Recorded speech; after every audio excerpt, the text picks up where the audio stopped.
For Mercedes-Benz, it seems the only way is up. The German car maker has introduced a swag of new high-riding models in Australia in the past couple of years, and now it has revisited the GLA class. There's a distinct theme here. This SUV now feels like more of an SUV.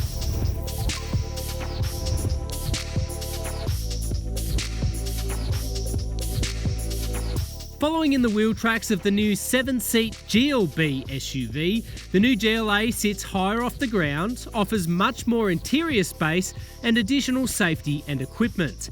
Entry pricing has also increased to the order of $10,000, with the entry GLA 200 anchoring the lineup at $55,100 plus on-road costs. Here we're driving the 2-litre all-wheel drive GLA 250 4MATIC. You often hear people talk about the commanding driving position of an SUV, and that happily applies here. The driving position of the new GLA is now nearly 10 centimetres higher than its predecessor, or 14 centimetres higher than the Garden Variety A-Class. That means you do get a more open view of the road, but also your feet tend to sit underneath you rather than out in front of you like a typical passenger car. Elsewhere, the cabin of the new GLA adopts bits and pieces from other Mercedes-Benz models. So that includes these two beautiful 10.2-inch screens with touch screen, but also touch pad capability, and a really nice cabin layout that does commendably balance storage and aesthetics. Further back, those new exterior dimensions are a real boon for the GLA class. Officially, you get 11 centimetres worth of additional legroom over the predecessor model, but unofficially, there's also a lot more toe room with these front seats really elevated and decent head proportions as well. In addition, the rear seaters also get 2 USB-C ports, rear air vents, and 2 ISOFIX attachment points.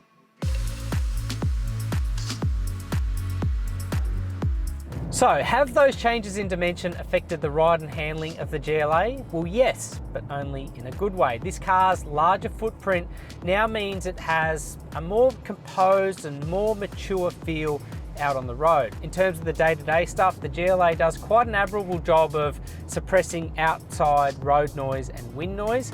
And though the ride does have a sporty premise to it, it does a good job of absorbing pitter-patter style bumps, but also deflecting larger hits. You will notice cat's eyes, road joins and things thudding through the cabin, but it's all done in a really nice, tolerable way.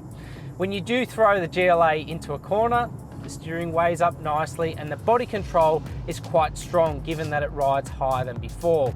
If you do ask too much from it, there's also a really handy electronic suite that cuts in effectively to ensure that you stay on the black stuff.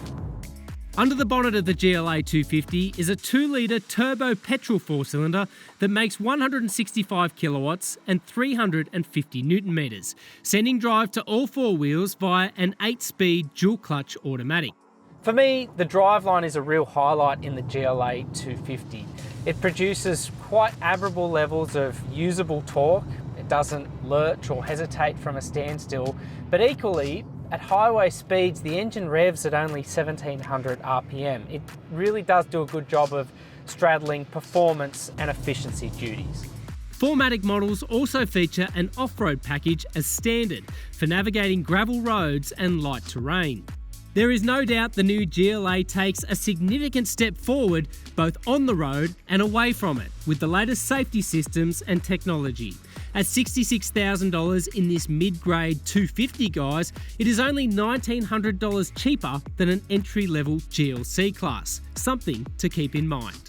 This is a clear step change for the GLA, and instead of feeling like a high-riding A-Class like the old one used to, this now feels like more of a shrunken down GLC class, albeit one that actually makes better use of its proportions in a lot of ways. It's not a car that's going to crawl through the Simpson Desert, but with that said, giving the SUV crowd more of an SUV actually makes a lot of sense. And I think overall, this is the best execution of the GLA brief that we've seen so far.